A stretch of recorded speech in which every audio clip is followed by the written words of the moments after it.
আসসালামু আলাইকুম। সবাই কেমন আছেন? আশা করি ভালো আছেন সবাই।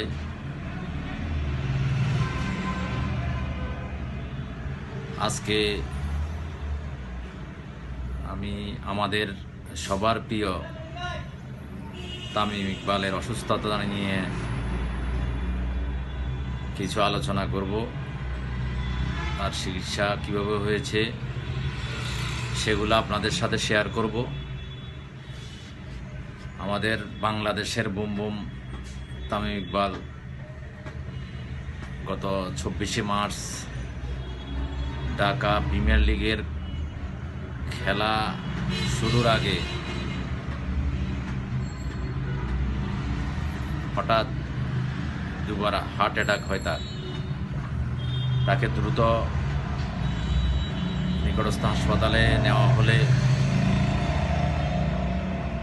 হার্টে রিং পরানো হয়।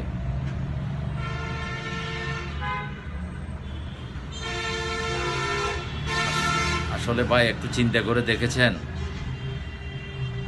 একটা লোকের 22 মিনিট নিঃশ্বাস ছিল না, হাতের পাল ছিল না, তাহলে আপনি কি বলবেন?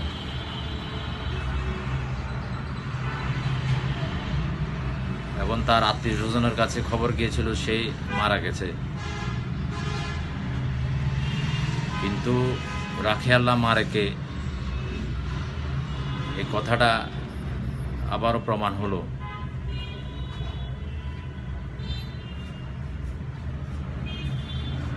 আল্লাহ চাইলে মানুষকে জীবিত রাখতে পারেন, জীবন দান করতে পারেন। সবার দোয়ায়, শুভাকাঙ্ক্ষীদের দোয়ায় সে আবার নতুন জীবন ফিরে পেল।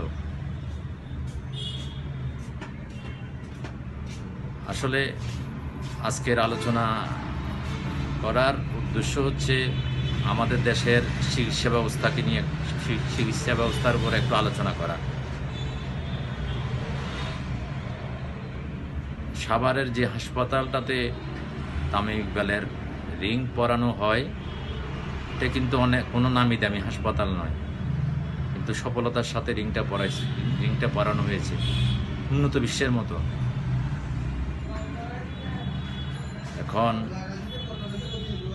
অনেকে বলেন আবার তামিম ইকবাল বিএফি, সেজন্য ওর ভালো চিকিৎসা হয়েছে, ভালো টেক কেয়ার হয়েছে। আমাদের বেলা কি তা হবে?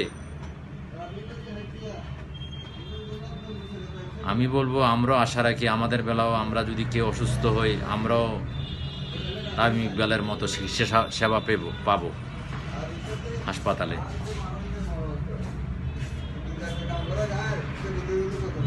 আমরা আমাদের দেশের চিকিৎসা ব্যবস্থার উপরে কোনো আস্থা রাখতে পারি না বা আস্থা রাখি না। আমরা সামান্য অসুস্থ হলে উন্নত চিকিৎসার জন্য সিঙ্গাপুর, থাইল্যান্ড, ইন্ডিয়া বা বিভিন্ন দেশে চলে যায় বৈদেশিক মুদ্রা খরচ করে।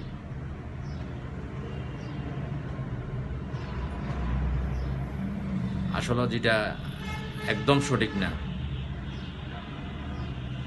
আমাদের সকলকে আমাদের দেশীয় চিকিৎসা ব্যবস্থার উপরে আস্থা রাখতে হবে।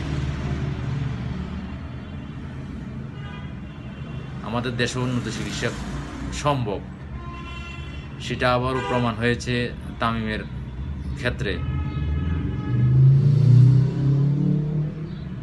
আমরা যদি শুধু সব কিছুতে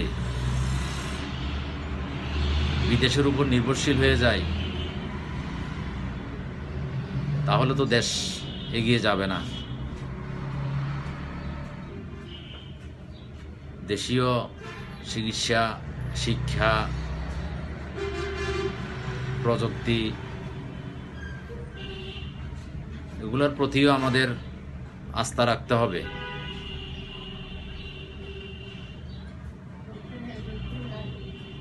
তাতে আমাদের দেশের বৈদেশিক মুদ্রা বেঁচে যাবে।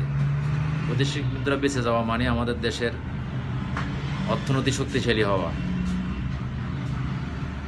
আমরা কি বলবো, এই ঈদের বাজারে দেখেন মানুষ গিয়ে ইন্ডিয়ান পাঞ্জাবি, ইন্ডিয়ান বোটিকের জামা, ওইটা সেটা, পাকিস্তানি জামা, এগুলা খোঁজে। কিরে ভাই, এগুলা কেন খোঁজেন ভাই? আমাদের দেশীয় কি জামা কাপড় নাই? দেশে কি জামা কাপড় উৎপাদন হয় না? দেশীয় জামা কাপড় উপর আমরা উৎসাহিত, নিজে উৎসাহিত হই, আত্মীয় স্বজনকে উৎসাহিত করি, পাড়া প্রতিবেশীকে উৎসাহিত করি, তারপরেই তো আমাদের মঙ্গল। শুধু সব কিছুতে বিদেশ নির্ভর হলে তো আমাদের চলবে না। আমাদের দেশকে এগিয়ে নিতে হলে দেশীয় পণ্য, দেশীয় চিকিৎসা ব্যবস্থা, দেশীয় প্রযুক্তির উপর আমাদেরকে আস্থা রাখতে হবে। আমরা আস্থা রাখলে তো দেশীয় প্রযুক্তি উন্নতির দিকে যাবে, দেশ এগিয়ে যাবে।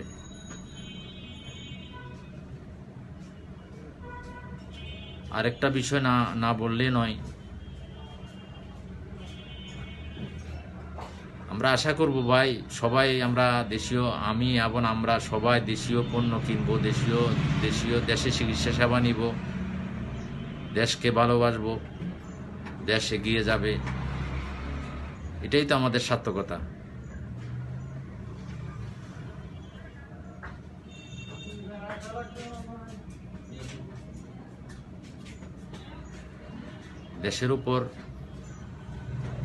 আমরা যদি দেশীয় পণ্যের উপরে যদি নির্ভর না হই, আমাদের দেশীয় শিল্প প্রতিষ্ঠান তো শেষ হয়ে যাবে, আমাদের দেশ শেষ হয়ে যাবে। কারণ অনেক দিন পর্যন্ত আমাদের দেশটাকে পরনির্ভরশীল করার জন্য দেশি বিদেশি চক্রান্ত চলতেছে। আমরা যদি এসব চক্রান্তের হাত থেকে দেশকে রক্ষা করতে হয়, দেশের মানুষকে রক্ষা করতে হয়, দেশকে